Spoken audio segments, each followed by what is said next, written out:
Shalom, selamat siang. Perkenalkan, nama saya Maria Putri Marcella Abah dengan NIM 2223005 dari Prodi Agribisnis. Di sini saya akan mempresentasikan mengenai mata kuliah saya, yaitu Ekonomi Mikro dengan pasar. Itu di sini saya akan menjelaskan tentang pasar persaingan tidak sempurna.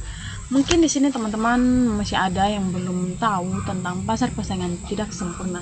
Di sini saya akan menjelaskan dari hasil pengetahuan saya. Yaitu di sini teman-teman akan mengetahui mengenai pasar persaingan tidak sempurna. Pasar persaingan tidak sempurna itu adalah pasar di mana beberapa perusahaan menjual produk yang hampir sama mungkin tidak sempurna.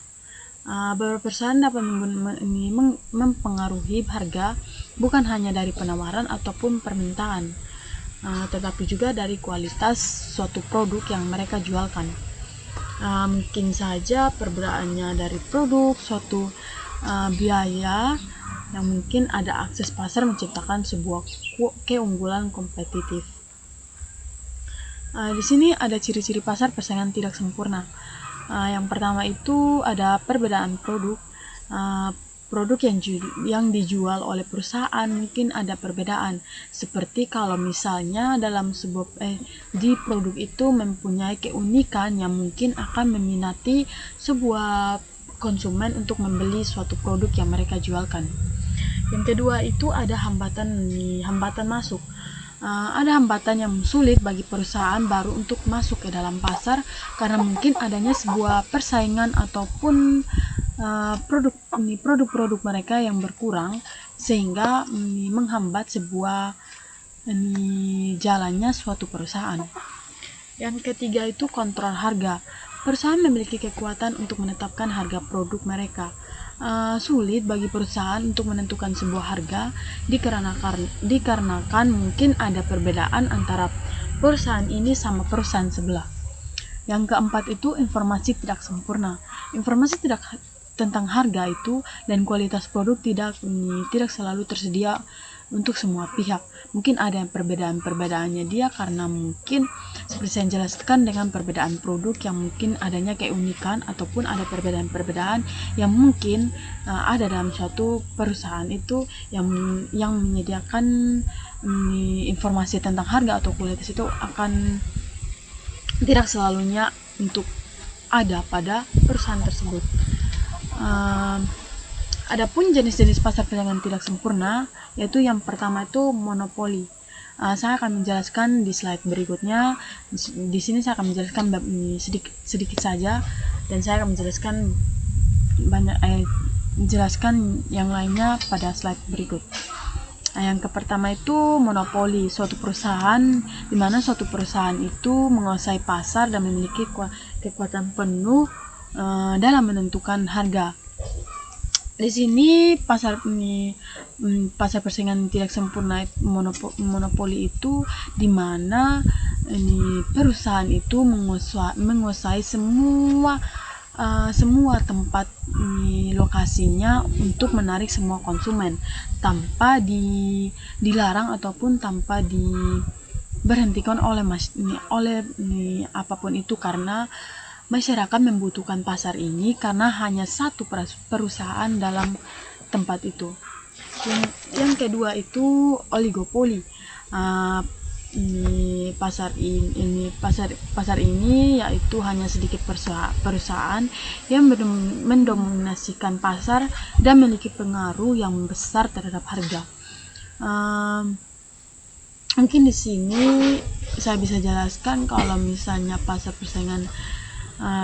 persaingan ini mempunyai beberapa saja perusahaan yang mungkin harganya bisa ditentukan juga oleh perusahaan ini.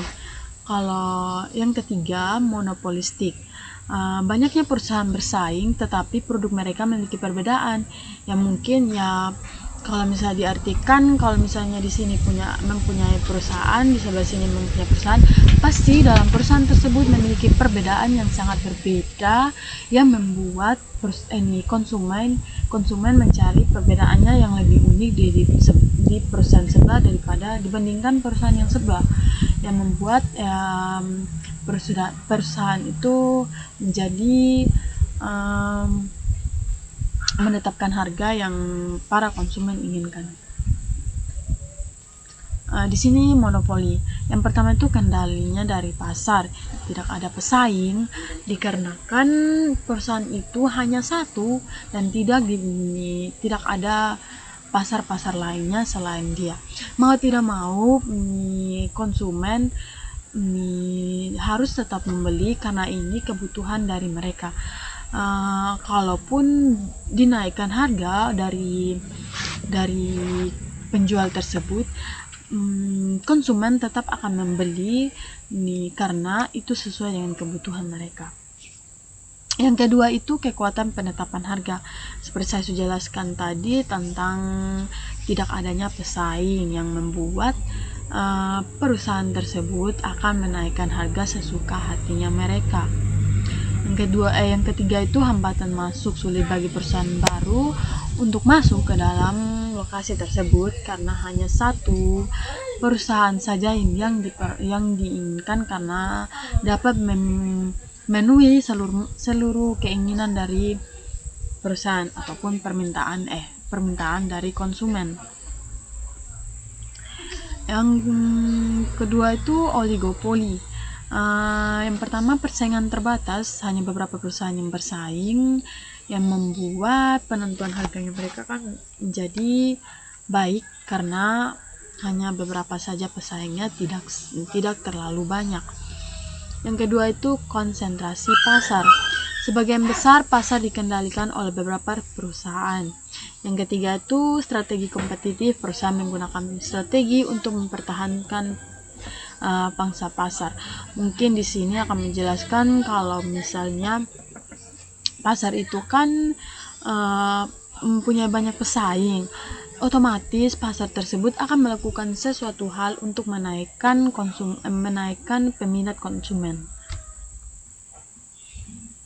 Yang ketiga itu monopolistik. Di sini monopolistik itu mempunyai banyak perusahaan, tetapi produk mereka memiliki perbedaan yang memungkinkan adanya perbedaan.